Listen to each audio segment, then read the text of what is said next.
There we go.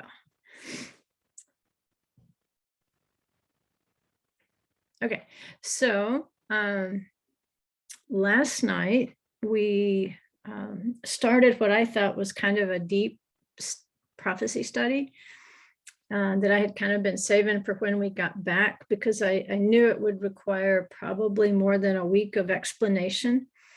So we kind of got our feet wet last night, and we'll get probably more to the meat of it in this class today. And then hopefully next week we can go back and tie up any loose ends by going back directly to their sources and looking at their sources and seeing if perhaps, because, you know, these sources are written apart from the understanding of Yeshua as the Messiah. So they're not going to pick up anything from the New Testament that is going to clarify what they're writing. So it's up to us to find it. It's just one of those things we do know about Yeshua and his work. We do know the things that he said about his work. We do know the prophecies he gave. We do know John's vision. And so in that sense, we have an extra lens. And so it may be by looking at what their expectation was around the time of Yeshua, then we can get some additional clarification from passages we're interested in from the New Testament itself. So let me share my screen. And don't forget, when we get to prayer, which I probably won't forget at this point, because it's one of those things like last night, I felt like I was getting sick, and today I know I am. So I had chills last night. I've got the sore throat, a little bit of sore throat, headache, and heavy fatigue today. So I need to go on the prayer list for sure. I still need to run to town. I can't go to bed right after class. I got to run to town and get a transfer to the orphanage because we let their funds run down while we were on the road. So I need to do that. And I might just see about one of those tests there at the drugstore. There's a drugstore next to the bank. Maybe make sure I don't have COVID or something. Don't let me forget to put myself on that prayer list, because right now I'm just hugely tired more than anything. And that can just be from being on the road or whatever. Okay, play from start. Okay, we're not going to play from this. We are going to look at from the start, because last night we reviewed verse 12. The blossoms have already appeared in the land. The time has arrived for the pruning of the vines, and the voice of the turtle dove has been heard in our land. The fig tree has ripened its fruit, and the vines and blossom have given forth their fragrance. Arise, my darling, my beautiful one, and come along. And so our job last night was kind of to lay the foundation, remind ourselves who these voices of the turtle dove have been through history. And of course, the final voice of the turtle dove will be the voice of King Messiah. And he will institute new heavens, new earth. Everything will be completely renewed. And they say it will even be different than the original creation. That there were 7 years of original creation, that is 7,000 years from the time of Bereshit. And so the time of Messiah, as he renews everything, it'll be somehow different than that natural world represented by those 7,000 years, that he will take it to a level of elevation that has never been seen before, just like he's promising in Matthew chapter 24 here, that there will be a cataclysm that has been unlike anything since the beginning of the world, nor will there ever be again. Well, the flip side to that, of course, is they expect King Messiah to also well, I can't think of a good word to describe it. Enhance the creation, maybe a better word might come to me. But from the beginning until future time, the creation as we understand it on this earth will never be as great as it will be under King Messiah. And so this is all under his administration. We talked briefly about why they also call it the footsteps of Messiah, because it has to do with the birth pangs of Messiah or tribulation. We're used to hearing those phrases. Within the literature, there's also another name for it, which is the footsteps of Messiah.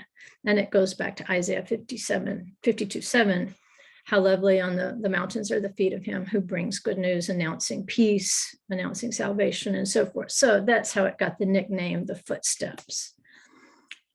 Okay, so we talked last night about this great plague that's supposed to go around the world just prior to the days of Messiah, just prior to the footsteps. And we talked about how the rabbis emphasized that there will still be people who survive. There will still be people who were saved, even in the time of that terrible plague. Let's see if we can get caught up here.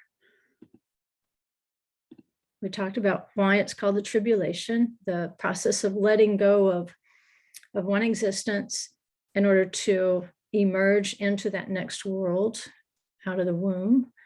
We talked about how not to be deceived, and Yeshua telling us things to look for so that we won't be deceived. We talked about the generation whose face is like the face of a dog and what exactly that means. And I found that scripture we were looking for last night, one of them, there's more than one, but this was the one I was thinking of. Where when the nations come and they chastise Israel with a rod, the prophets talk about how Israel doesn't really get it.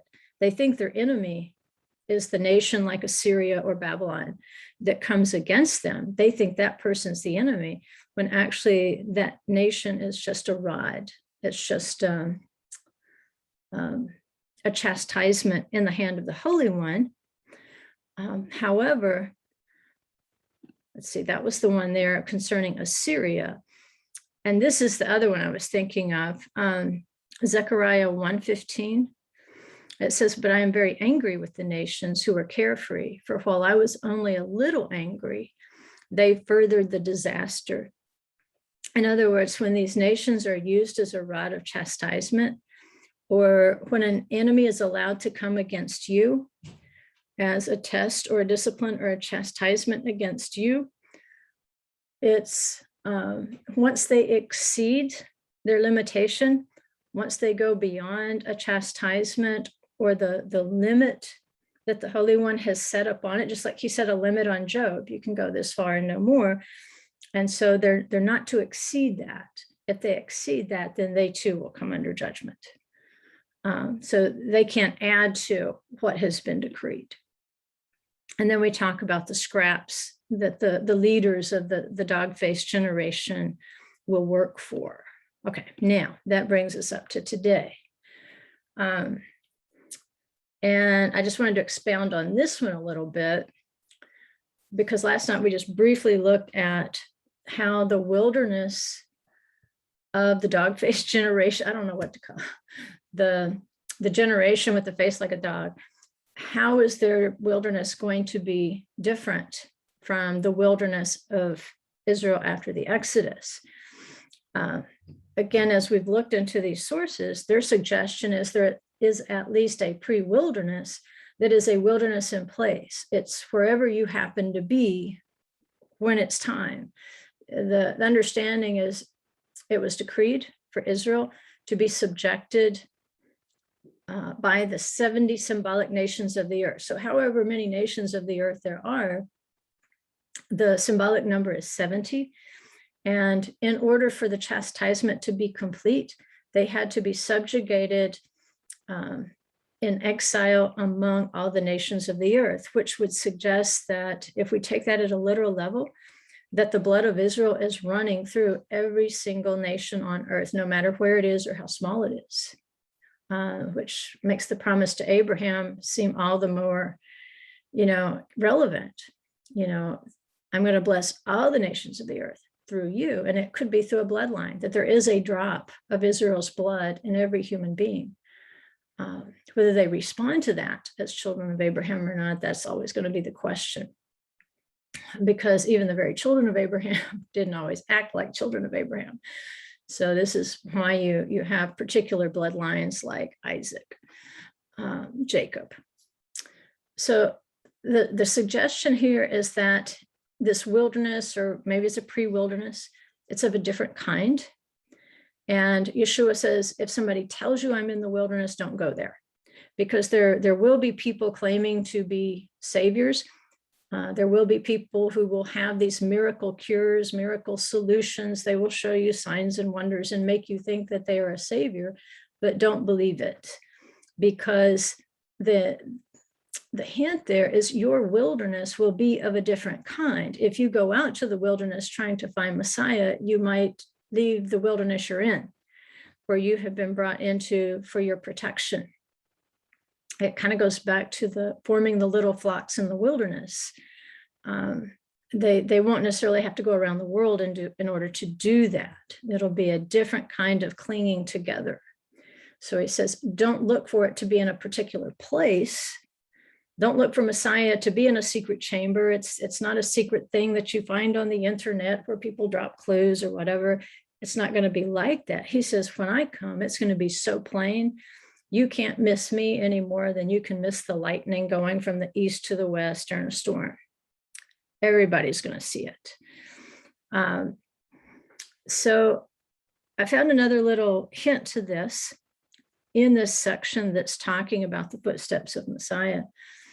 And it describes a period of wandering from town to town for the people of the Galilee. And you have to know a little bit about the Galilee to see the significance of that, because Galilee was known as Galilee of the nations. There was a lot of traffic, a lot of commerce with people from other nations that passed through the Galilee. Judea tended to be more hyper-religious, even though it was controlled by the Greeks and the Romans and so forth. It did tend to be a little more fanatical and hyper-religious, more scrupulous in their observance. And so the Galileans were kind of like the country cousins. So it was referred to as Galilee of the nations. So by hint, at least, it seems as though Israel will be wandering among the nations during the time of the footsteps. And maybe this is why the sages are seeing that these righteous will form into little flocks in the wilderness while they are still yet in those nations. And I see that, especially when we get out on the road and talk to people, more and more people are finding healthy congregations, not perfect congregations, but healthy congregations that are growing. And they're moving to those locations. Whereas 10 years ago, having the highest paying salary would have been a reason to move to a different city. Being near physical family might have been the reason for moving to a particular city. But now they realize that spiritual family, finding those of like kind and like mind, like Yeshua said, these are my mother and my brothers and my sisters, the one who do the will of the Father. That because of the apocalyptic nature of this particular generation, they, instead of clinging to blood family, they are clinging to blood family of the line of Abraham, if that makes sense. Their definition of family has definitely expanded.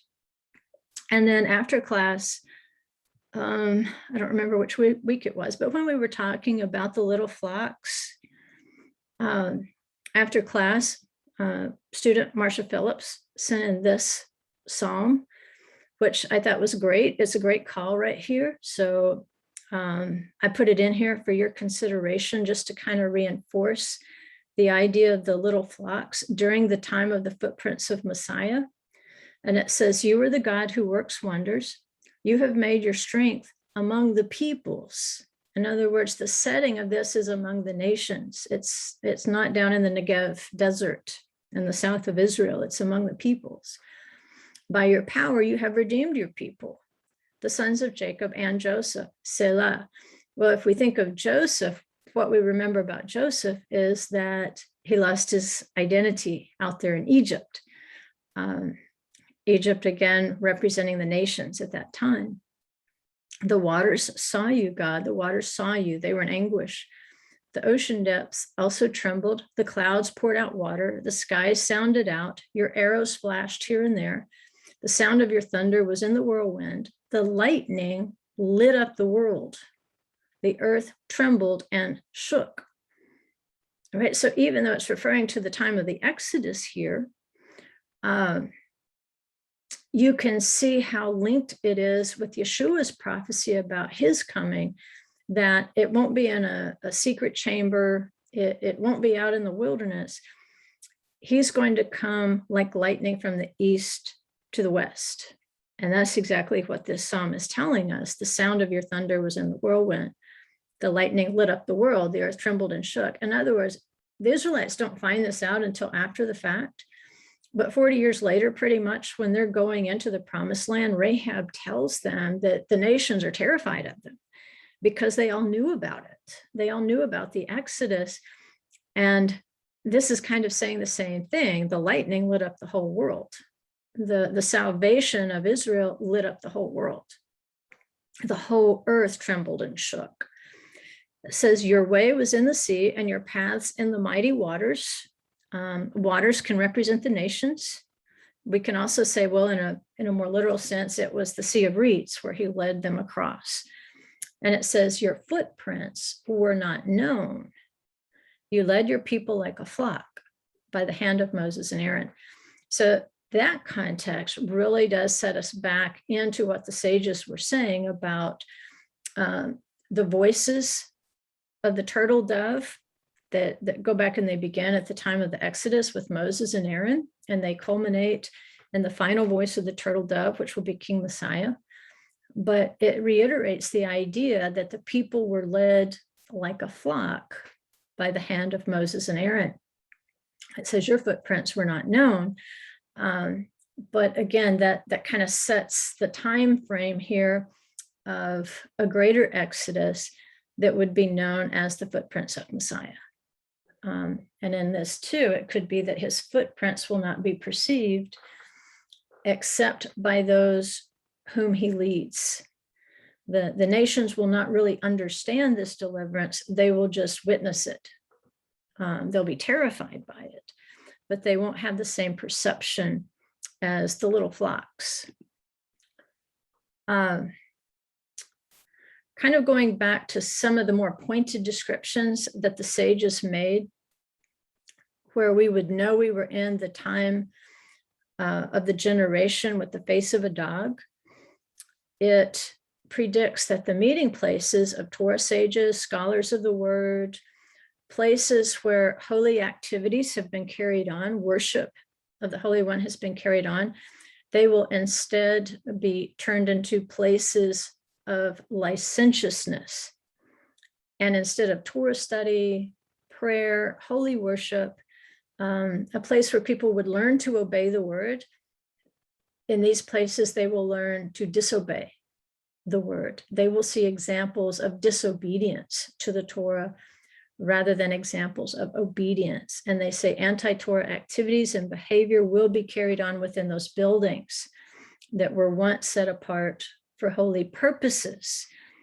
I think we can see this in both churches and synagogues at this time, how, 100 years ago, you wouldn't expect anything to be taught but obedience to the word.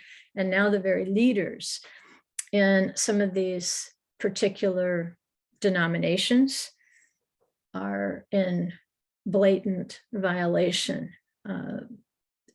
sexual immorality, all sorts of things that are pretty much shaking your fist in the face of God.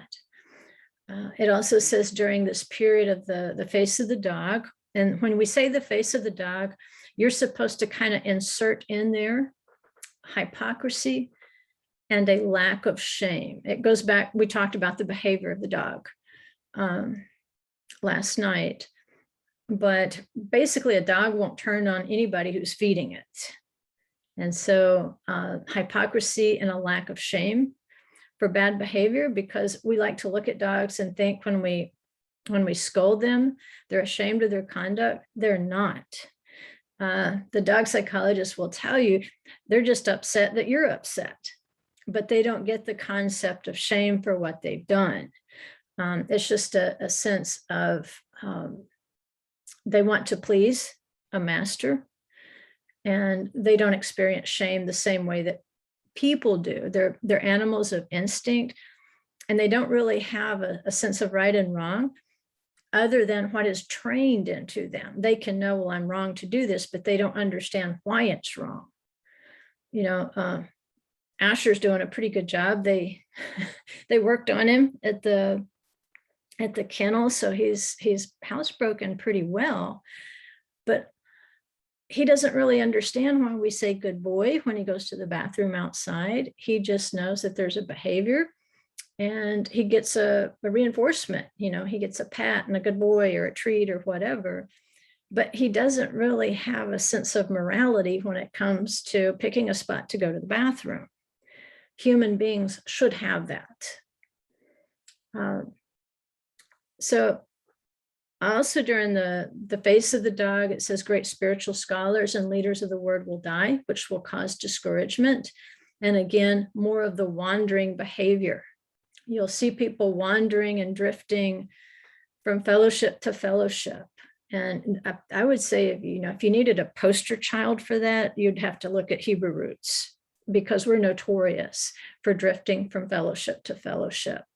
And part of that is there's no denominational establishment to fall down on. Maybe that was Freudian slip, to fall back on. There's no real structure in place. But aside from that, often the wandering is not from the lack of structure. It's just a sense of drifting.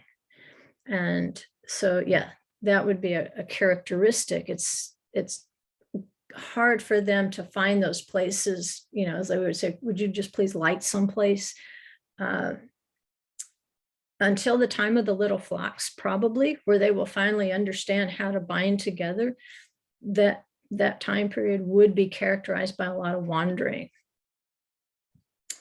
In a previous lesson, we don't want to leave this behind, because again, it's going to be part of the Four Craftsmen we're going to look at. And the Four Craftsmen we can see reflected in the riders of the four horses of Revelation. They're also in Zechariah. The four horses are in Zechariah.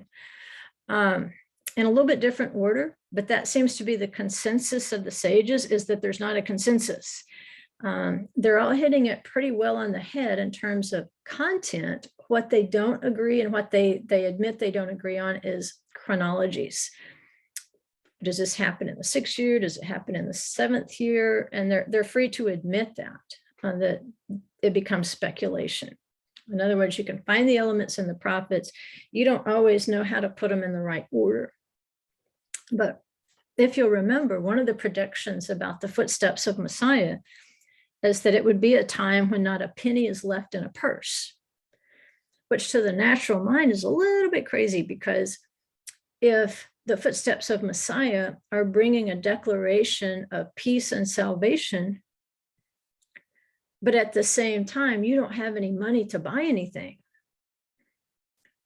how you receive that news might actually tell who you are. Because see, in the wilderness, if you knew you didn't have any money, but you knew you would have daily bread, you would still arise with a sense of peace every morning. But for those whose confidence and faith is in a bank account or in an economic system, in a Wall Street, in a stock market, if that's where your faith and trust is, then the footsteps of Messiah would not to your ears be at all a message of peace and salvation. It would be a message of economic ruin. They say during this period, inflation will be high and there will be little money. They say insolence will increase, honor will dwindle.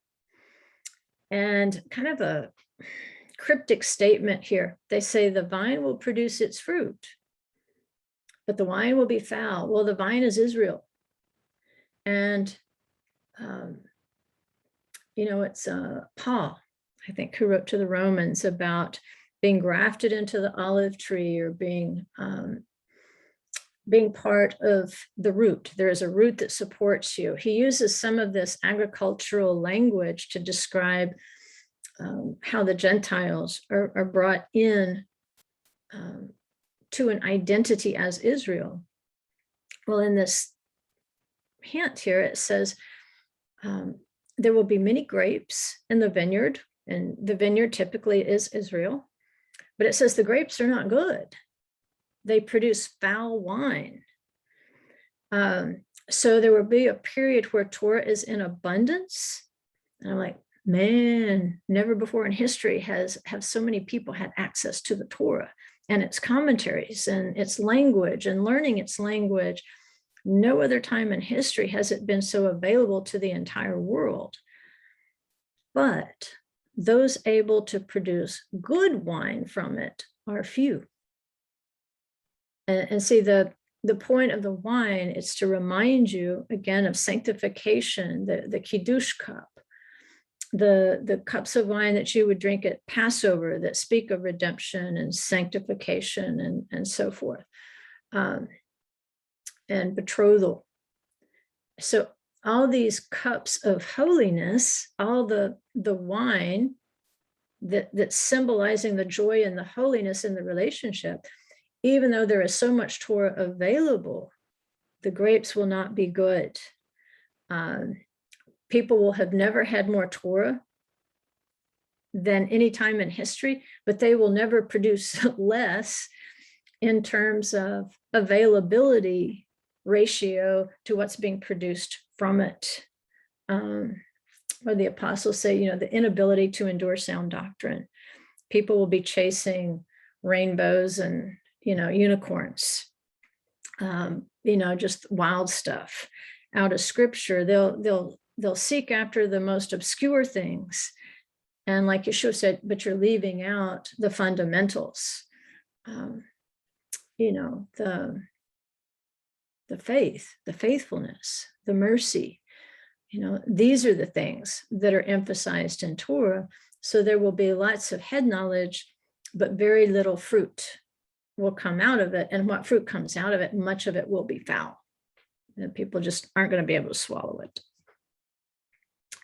In fact, it will be so foul that the world's dominant power, they say, this is a direct quote, the world's dominant power will be drawn after the false beliefs of heretics, and it will propagate the heresy. No one will be able to rebuke anyone else, for they will all be sinners, and therefore hypocrites, which is how they earned that title of the generation of the face of a dog. Here we see that played out day after day after day in the news. People rise up, they think they're speaking on behalf of what is ethical and righteous, and then the very next day we find out they're guilty of the same thing they've accused the other person of, to the point like, who's going to accuse whom at this juncture? Because we're a nation of heretics. We're a nation of hypocrites. Who has the right to accuse another, especially when they have seized the microphones, so to speak? So last night I promised you I'd give you a list of references for the 7-year period that Christians refer to as a tribulation. Within Judaism, it's going to be referred to as Chevlei Shel Mashiach, the birth pangs of Messiah, or the footsteps of Messiah.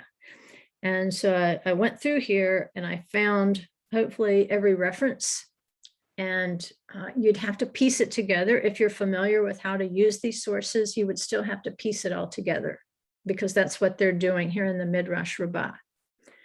But I'm giving you their sources. So if you want to dig a little deeper, because I plan to, unless I get a whole lot sicker than I am today, that's what I plan to do between now and next week, is to go back to these primary sources.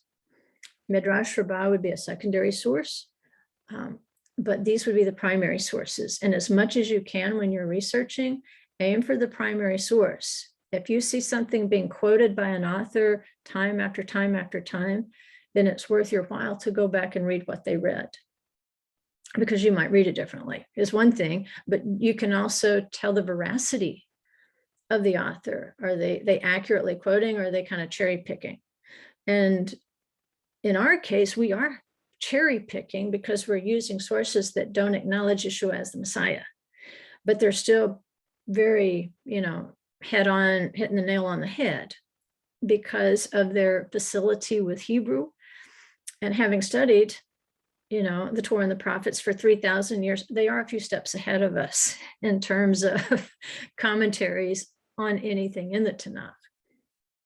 So here are the sources from the Talmud, Sanhedrin 9a and 98b with the Rashi commentaries.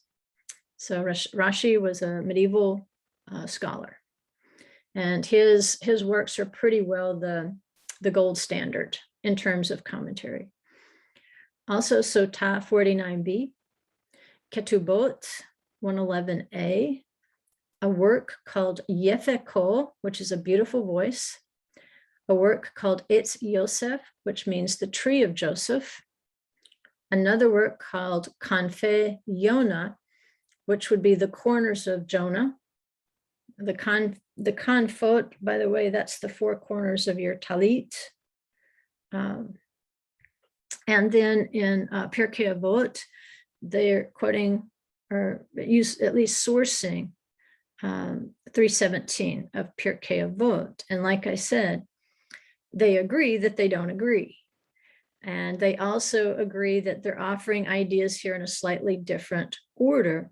And in fact, if we look at Zechariah and the four horses, we can see in Revelation the order in which they ride out is different, but they appear to be the identical horses. The description is slightly different with the dappled horse, but I think the only difference with the dappled horse from a pale horse is that the information we get in Zechariah is that he has spots on him, where you don't get the spots. That is not brought out in the book of Revelation, but there might be an assumption there. If John's a Jew and he's writing to Jews at that time, there might be an assumption they already know that's a dappled horse. It's like, why do I need to tell you that? And of course, Barod, which describes the dappling on the horse, that's one of the plagues of Egypt, which is hail, by the way. And we know the hail and the snow are reserved against the day of judgment. Okay, so here they have it broken down by the 7-year period of the footsteps or the birth pangs. And they say this 7-year period begins, it's like the preparatory 7 years. And you might see before the Son of David comes or during which the Son of David will come. And you're saying, well, I need you to make a decision. Do you want it to, he's coming during these 7 years or he's coming after them? And again, the answer is going to have to be yes. We've touched on it briefly before when we look at the principle of consecutive numbers. The first number showing you something in the natural realm, and then the second number showing it to you at a more elevated spiritual level. And this appears to fall into that pattern. So we'll deal with that a little bit later. But I wanted to go ahead and give you their timeline. And like we said, they kind of agree on the content. They disagree a little bit on the chronology, which one is 6, which one is 7, and so forth. But here's what they write. And again, this is coming from the Midrash Rabbah, and I gave you all their other sources. It says the 7-year period during which the Son of David will come. See, there's disagreement. They're going to say it precedes, they're going to say it's during, and the answer is going to be yes.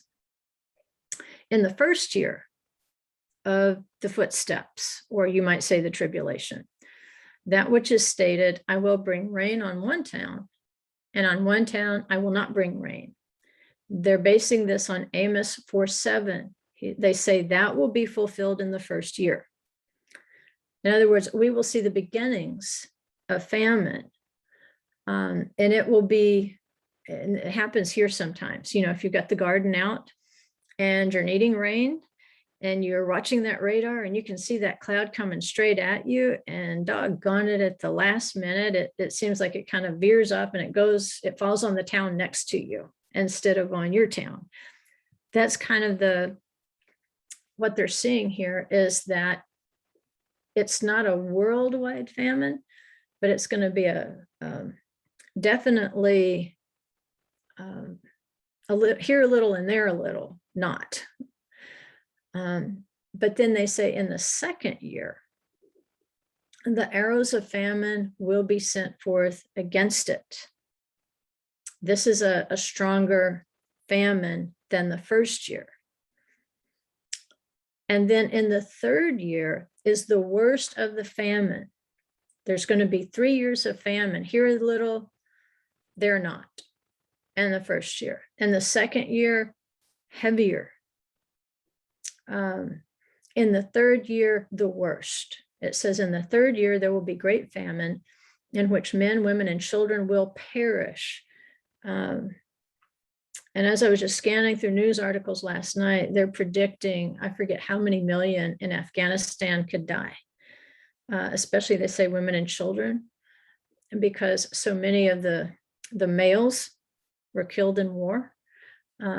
And so many of those areas, they're cut off when the snow falls. They're saying when the snow falls, it's going to be very grave in Afghanistan because of the Taliban rule and so forth, that the foodstuffs simply will not be able to reach those who are starving. And it was an incredible number of people, they said, are predicted to perish this winter in Afghanistan. And that's just one place. I didn't take time to read the whole article. But I thought, we'd just gotten through talking about these 7 years of tribulation. And then right there, that was like a headline thing that I saw as I scrolled through there.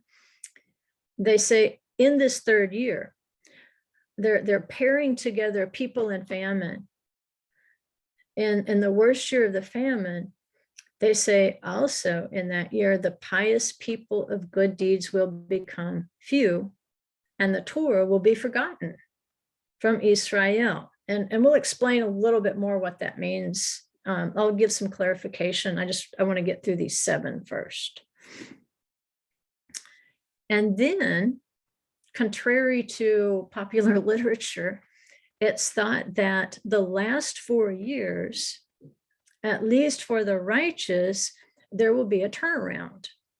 We will begin to see, the example I used last night is like when you're in the bathroom and the mirror's fogged up and you kind of rub the mirror and all of a sudden you can kind of see yourself in the mirror, but then it fogs right back up again and you have to scrape it again. Well, it's kind of seen like that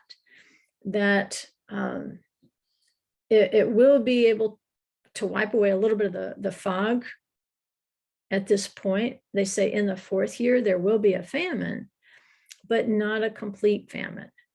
A sufficiency, but not a complete sufficiency. That takes you into the 5th year where there is a much clearer improvement. Now, I just want you to think of this. We've talked to this before. When we look at the 7 assemblies of Revelation, the 4th assembly that would correspond here, again, if we're using our creation gospel paradigm of 1 through 7, if we look at Thyatira as the 4th assembly, we know that what was predicted to Thyatira is if she didn't repent, then she would be thrown into great tribulation. And this is kind of where we see a branching off, where for the wicked, things are going to get worse. For the righteous, it seems that there is a branch in a different direction in the 4th year. And so it will still be unpleasant. There will still be a famine, but not a complete famine. They will begin to experience sufficiency, but not a complete sufficiency. But then in the 5th year, it says there will be great sufficiency. And this is addressing Israel. And it says the people will eat, drink, and rejoice, and the Torah will be restored to its original state and be given anew to Israel. So this is where we kind of see, well, how did things diverge here? Well, in the 4th year, it appeared to be a breaking point. In the 5th year, there's going to be a distinction of some sort, because if you would not be eager to receive the Torah anew, if you would not take great joy in the Torah, then this really wouldn't be a good time for you. The 5th year would probably be a year just like the others in terms of hardship. But the sufficiency at this point is being equated with the restoration of the Torah. In other words, what they're saying is the famine will be so bad in those first 3 years that it'll even be hard to study, because you will be so consumed with just making it in those first 3 years. But by the 5th year, there's a divergence, and those who do rejoice in the Torah, you are going to be able to eat, drink, and rejoice. And if you'll notice, because this is the 5th year, if it corresponds to the 5th feast of Israel, then it's talking about Rosh Hashanah, the Feast of Trumpets, and it's also talking about a projected time of resurrection from the dead.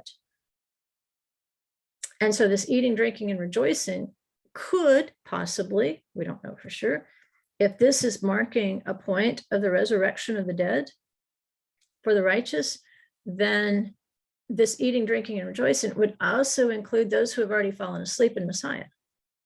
If they're going to be resurrected from the dead, like Yeshua said, many will come from the east, the west, north, south. They're going to sit at the table with Abraham, Isaac, and Jacob. But he told the Sadducees who didn't believe in the resurrection, you'll see it from afar off, but you won't be able to enter in. So he could be trying, or they could be trying to align this again with that great trumpet, the last trumpet of resurrection. And of course, the Torah restored to its original state, given anew. And that kind of goes back to the head of the year, the beginning of the year. It's a new beginning in terms of the Torah. They say in the 6th year, there will be sounds of redemption. In the 7th year, the sabbatical year, there will be wars. Now, this seems to be the thing they agree, is that they disagree on whether the wars will be in the 6th or the 7th year. Some say the 6th, some say the 7th. So that's arbitrary. Where we've got it 6 and 7, we could transpose those, not known. They just don't agree. But then in the 8th, the aftermath of the 7th year, the 8th year, the son of David will come. In other words, there's going to be a transition from the 7th to the 8th. And those two are going to be linked together. You see that in scripture, 6 no 7, 7 no 8, 3 no 4. That's your consecutive number principle. And I want to go ahead and include their footnote to this 7-year period that they're calling the footsteps of Messiah. And their footnote is that the term Shavua, which means week, it's used to describe one period of the 7-year Shemitah cycle that's described in Leviticus 25, 1 through 7. So if you look at weeks in scripture, depending on its context, you might also want to think of it, instead of 7 days, you might also want to think of it as possibly being 7 years when it's aligned with the Shemitah cycle. So just to recap, kind of the history they're predicting, there will be a generation rise up like the face of the dog, full of hypocrisy and lacking shame for sinful behavior. In fact, so not ashamed, they say they will commit these sins of abomination right under the noses of their parents. And their parents are supposed to accept it and swallow it and think it's okay. Just prior to the footsteps, just prior to the 7-year period, they say there will be a worldwide plague. It won't be isolated to one area like they're saying the famine will in the first year. They're saying this is going to be a plague that affects the entire year. At the conclusion of this plague, there should be an initiation of a fresh Shemitah cycle that they're calling a week. So apparently, according to their calculations, the first year of the birth pangs or the footsteps would be the first year of a Shemitah cycle. Now, where we are actually in a Shemitah, we are in a completion year. And so beginning with the Feast of Trumpets of 2022, we would be starting a new Shemitah cycle. So beginning with Feast of Trumpets 2022, that would be year one. And you would count through it. Now, is this it? I don't know. I'm not telling you that at all. Don't quote me on that. But I'm saying if you're trying to fit it into your own generation, which I think you should do, because we have the pattern when we tell the Passover story, we have to tell it as though we personally came out of Egypt in the Exodus. So we don't have to run around wild-eyed and say, you know, the tribulation is coming, the tribulation is coming. We just simply run around saying it, just not wild-eyed, right?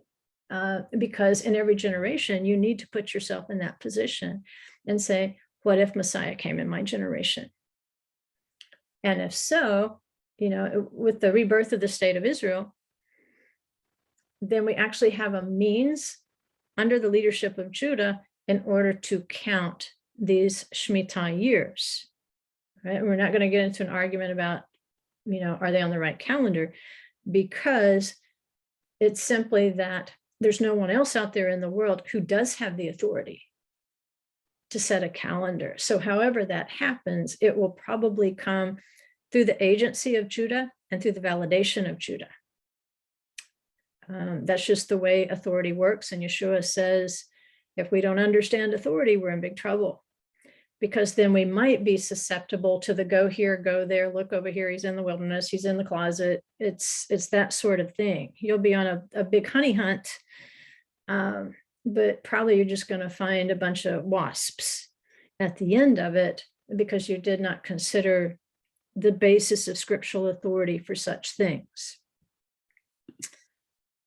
Okay, so going on to the 8th year, it says, when the 7th year is complete and the 8th begins, the son of David comes. The Gemara teaches in Arachin 13b, the harp of the holy temple was one of 7 strings, but that of Messiah will be one of 8 strings. The number 7 is symbolic of the natural world, which was created in 7 days. The number 8 represents the world of Messiah, which exists on a more elevated plane than the world of 7. The 7 notes of this world's music will be brought into perfect harmony by a newly revealed 8th note, which will be ethereal and pure. That's beautiful, by the way. It's poetic. So now here are the notations that I made on these 7 years, kind of blending my thoughts plus their thoughts, because they're also commenting on themselves as they look at these 7 years. So again, in the first year, you will see famine in certain spots, while others will be completely unaffected by the famine. In the second year, the entire world will suffer a limited famine. Not in this place, but not that place. In all places, there will be a limited famine. The third year will be the most severe of famine. If you look at those 4 horses of Revelation, it is the third horse, the black horse, where you get the message of famine, that basically a day's work is a day's bread, and that's it. It's the most severe. And they say it is so severe, it even limits Torah study. And if you think of who's writing this, you know, people who, some of them commit their entire lives to Torah study. They never go to a real job. They just labor in the Torah their whole lives. And they say this year will be so severe that everybody will be driven, I guess, out to try to find ways to sustain themselves. So the Torah and your access. So just like here, a lot of us, we don't just have to have time set apart to study. We have resources that make it so easy to study. We can spend more time doing it, even drive time. You can listen to a podcast. Things are going to be so severe, it's going to be difficult to do that in the third year. But they say the fourth year, we'll start to see signs of recovery if our joy is in the Torah. It sounds like the third year is the most challenging year for believers. The fourth year will bring, you'll be able to kind of scrape away the fog a little bit and see something on the other side. In the fifth year, and remember, this is only minimally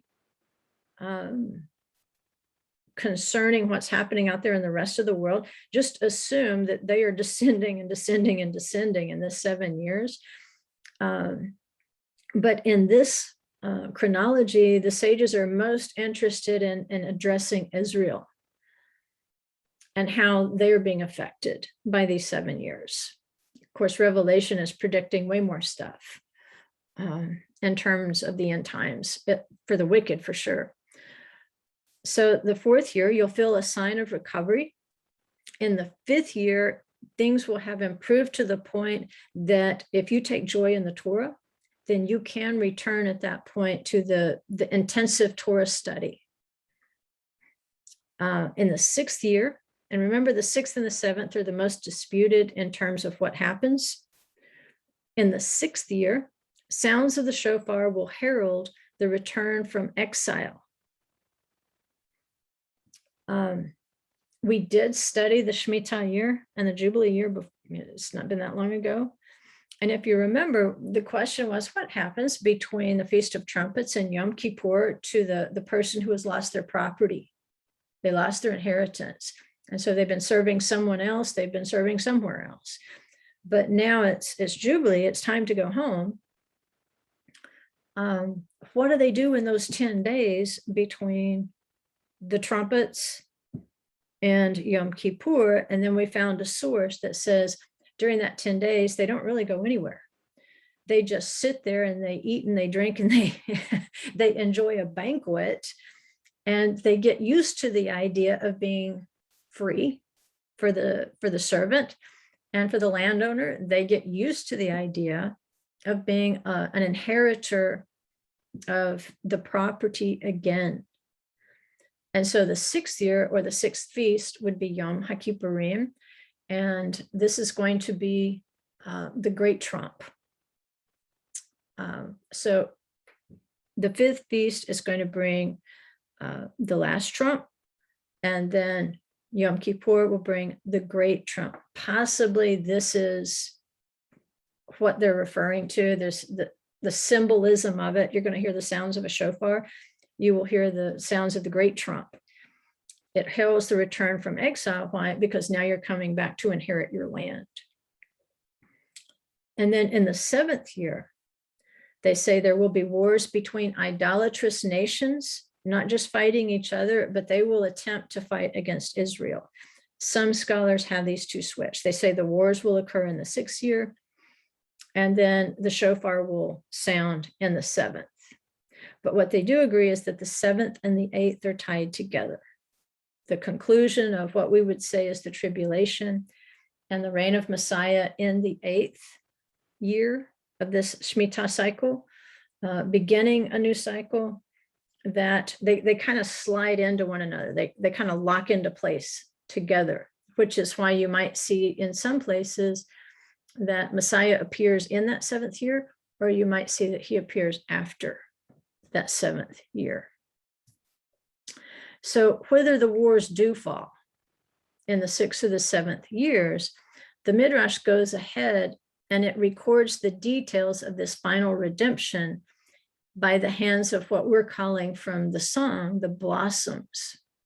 And these blossoms are referred to as the Four Craftsmen. The Four Craftsmen, that's a term you need to know. It's based on Zechariah 1:21. I think I had it on a PowerPoint last night, and I think I had it wrong because when I looked for it this morning, I'm like, well, that's not even the right chapter. But it's in Zechariah 1:21, where it says, and he spoke, saying, these craftsmen have come to terrify them, to cast down the horns of the nations who raise a horn against the land of Judah. And then it explains, and these are the craftsmen of Zechariah's vision: Elijah, King Messiah, Melchizedek, and the anointed one. He's also, if we say it in Hebrew, he's the Mashiach of war. He's the Messiah of war. So you might hear him referred to as the anointed one of war or the Mashiach of war. Those are the four craftsmen. And we can see a relationship between these four craftsmen and what it's thought that they will do at the end of days, and what John sees with these four horse riders in Revelation. But the four craftsmen and the horns of the nations, you know, in Revelation, you see a lot of horns, things growing horns and horns breaking off and growing new horns. And what is it talking about? It seems to be referring to this in Zechariah, because, you know, Daniel saw this too, that these horns are nations, and then a horn or an alliance might be formed with another one. Something might be broken off, another nation will arise to take its place, and so forth. So it seems to symbolize the rise and the fall of nations, each one who has in some way come against the land of Judah. And what is in the land of Judah and Benjamin? Jerusalem. Okay, so I'm kind of taking my time here, because if those of you who take notes, you want to remember this. You want to remember the four craftsmen, because once you write them down, I'm going to scramble you all up again. But let's get a little more background on them before I scramble your eggs. Zechariah 1:18, he says, I raised my eyes and looked, behold, there were four horns. So I said to the angel who was speaking with me, what are these? And he said to me, these are the horns that have scattered Judah, Israel, and Jerusalem. When something is given to you that appears to be unnecessary, it's necessary. You are to understand the identity of these three groups of people. Judah, they have an identity, they're Jews. Israel, well, there can be Jews among Israel, and Israel can be among the Jews, as we understand from history. But Israel also has an identity as being lost. The 10 northern tribes who were exiled by Assyria and then intermarried, creating the Samaritans, creating a kind of a hybrid religion. And then the third group there is Jerusalem. The identity you want to have with Jerusalem, there we have a temple, should have a temple, which is a house of prayer for all nations. But anybody who would go to Jerusalem would do so out of a compulsion, at least scripturally, to observe the three pilgrimage feasts. These are people who see themselves keeping Passover, Shavuot, and Sukkot. That's the place where he has put his name for those particular feasts. And so those who have been exiled and have been prevented from returning to Jerusalem for the feasts, there's now about to be an accounting among the nations for that excessive chastisement. So as we skip down to 20 and 21, it says, then the Lord showed me the four craftsmen. And I said, what are these coming to do? And he said, these are the horns that have scattered Judah, so that no one lifts up his head. But these craftsmen have come to frighten them, to throw down the horns of the nations who have lifted up their horns against the land of Judah in order to scatter it. Right? So again, you see the leadership of Judah when it comes to leading Israel, just like he had a leadership role in the wilderness when the pillar and the ark began to move, Judah had to be the first of the non-priestly tribes to move.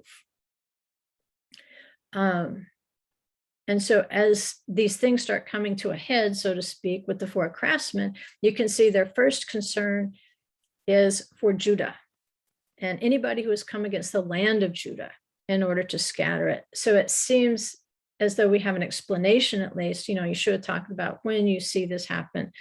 From the fig tree, learn the parable. Well, Judah was the first of the fig tree in the natural realm to return to Judah. And then, of course, in any of our discussions of the fig tree, of the vineyard, and so forth, we've got two realms. We've got the natural realm, we've got the spiritual realm. Well, the spiritual realm tends to be referred to in terms of fruit. It talks about the fruit of the Spirit. Things that we see more in the natural realm, possibly represented by maybe the branches or the leaves. But there's still one thing. You can't have just the natural. You can't have just the spiritual. Now, you might have some rotten fruit. You might have some immature fruit, but it's still fruit. And so in the natural realm, what do we see of the fig tree? That the natural branches, they have been, the way has been opened for them to be able to return to the land. And truly, at least in a preliminary stage of this, we see that the craftsmen out there have so frightened the horns of the nations that they do hesitate to march against the state of Israel today. It's pretty much confined to funding terrorism because they're afraid to throw their whole army into it. They know their army would be destroyed. So I guess that was our time. Let's go ahead and I guess we can go on with the four craftsmen next week. But why are they named the four craftsmen? They're named that because each of these in some way built Israel. And this is going to go back to the original craftsmen were Bezalel and Aholiab, who built the tabernacle. They built the Mishkan in the wilderness. So that's kind of the origin of the role of craftsmen. They build Israel because, of course, that Mishkan, it's representing Israel itself.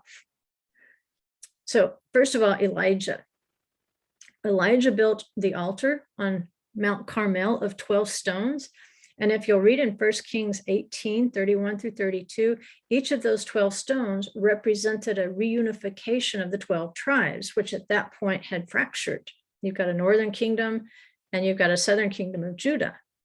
Well, in Elijah's days of prophecy, we talk about these are the days of Elijah. Well, the days of Elijah would be days in which the 12 stones, the 12 tribes of Israel, would become part of one altar. Again, that altar in the book of Revelation that's talking, the place where the souls are crying out from under the altar, it has huge significance because it's telling us that there will be a reunification of those 12 tribes of Israel.